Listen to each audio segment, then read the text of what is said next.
దేవునికి స్తోత్రము. అనుదిన వాక్య ధ్యానమునకై ఈరోజు 2025 సంవత్సరము ఫిబ్రవరి నెల 17వ తారీఖు. ఈరోజు ధ్యాన వాక్యము అపొస్తలుడైన పౌలు గారు హెబ్రీలకు రాసిన పత్రికలోని 7వ అధ్యాయము 25వ వచనాన్ని మనం చదువుకుందాము.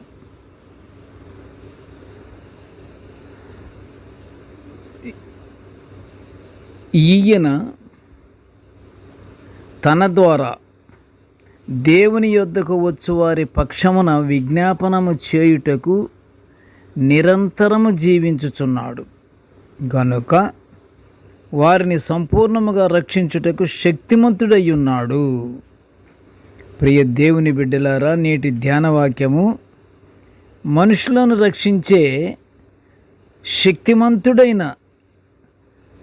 మన ప్రభువును రక్షకుడునైన క్రీస్తు ప్రభువుని గురించి మనము ధ్యానించుకుంటున్నాము. మనము ప్రభు అయిన యేసుక్రీస్తు వద్దకు అనేక బాధలు, కష్టాలు, వివిధ రకాలతో కూడిన బలహీనతలతో ఉండి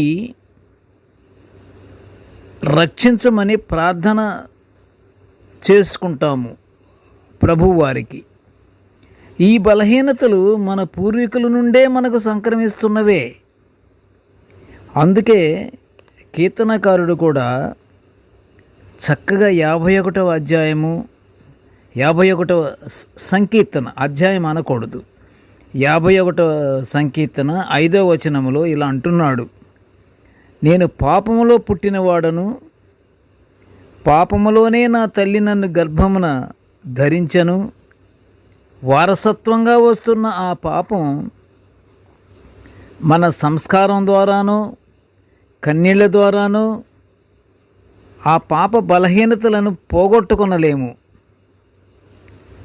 అయితే మనలను మనమే తగ్గించుకొని ప్రేమ, వినయ, క్షమాగుణములు కలిగి దేవునికి ప్రార్థనలు మనము చేసుకుంటూ మన పాపాలను పోగొట్టమని మనము దేవుణ్ణి కానీ బ్రతిమలాడుకుంటూ ప్రార్థనలు చెయ్యాలి. ప్రభువు మనలను అప్పుడు రూపాంతరపరుస్తాడు.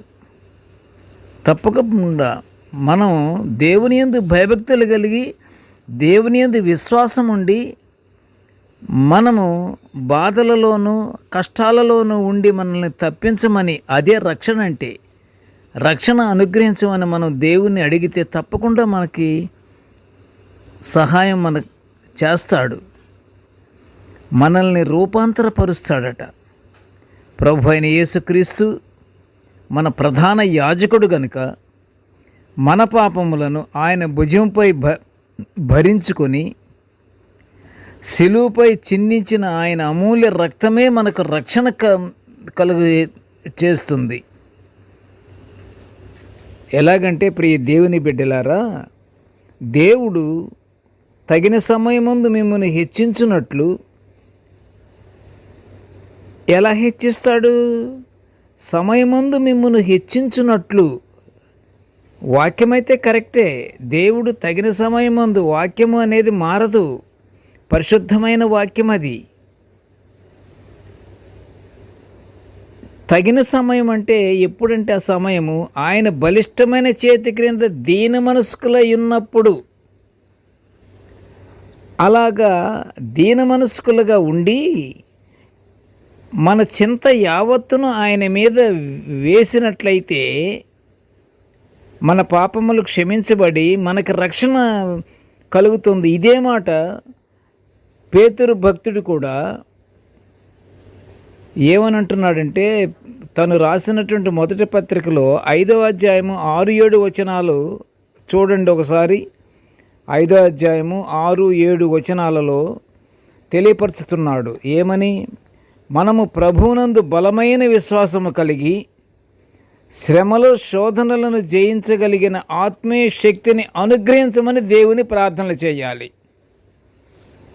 పేతురు గారే తన పత్రికలో మొదటి అధ్యాయం 5వ వచనంలో కూడా గొప్ప నిరీక్షణను మనకు బయలుపరిచాడు. కడవరి కాలమందు బయలుపరచబడుటకు సిద్ధముగా నున్న రక్షణ మీకు కలుగునట్లు విశ్వాసము కలిగి ఉండాలంటున్నాడు. ప్రియ దేవుని బిడ్డలారా, ఇది పరిశుద్ధ గ్రంథమంతయు ప్రేమే. ప్రేమ కలిగి ఉండాలంతే. అందులో ఇంకొక కొటేషన్ ఏమిటంటే విశ్వాసం కలిగి ఉండాలి. మనం చేస్తున్నామంటే దేవుడు తప్పకుండా మనకి విజయాన్ని అనుగ్రహిస్తాడు అని ప్రార్థన చేయాలి. నిరీక్షణతో ఉండాలి. అది జరిగేంత వరకు విశ్వాసాన్ని మనం కోల్పోకూడదు. జరుగుటకు అది మనకి విజయాన్ని కలుగ చేయుటకు సమయం పడుతుంది. అది దేవుని చిత్తము. అది ఆ రక్షణ మనకి కలగటానికి విశ్వాసం అనేది ముఖ్యమైన విషయం అన్నమాట. ఆ విశ్వాసం మనము నమ్మకంతో కలిగి ఉండాలి. మనము స్వీకరించి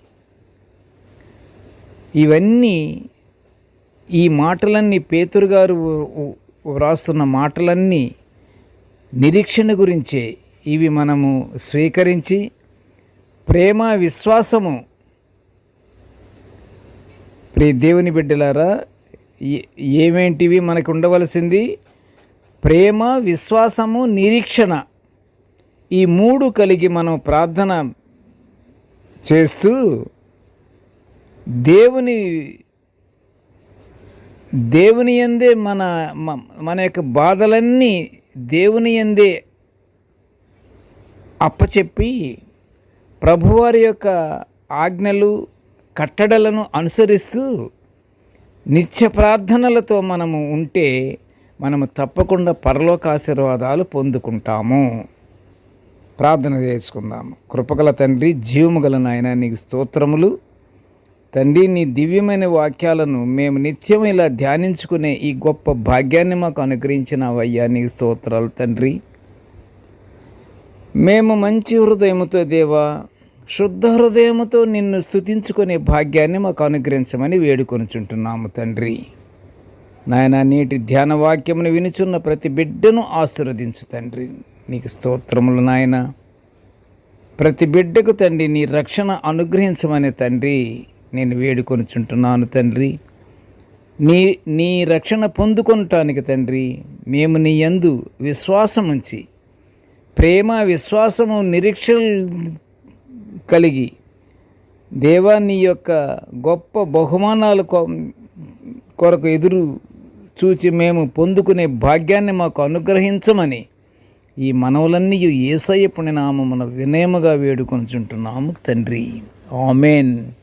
దేవుడు మనలందరినీ బహుగా దీవించుగాక. Amen, amen, amen.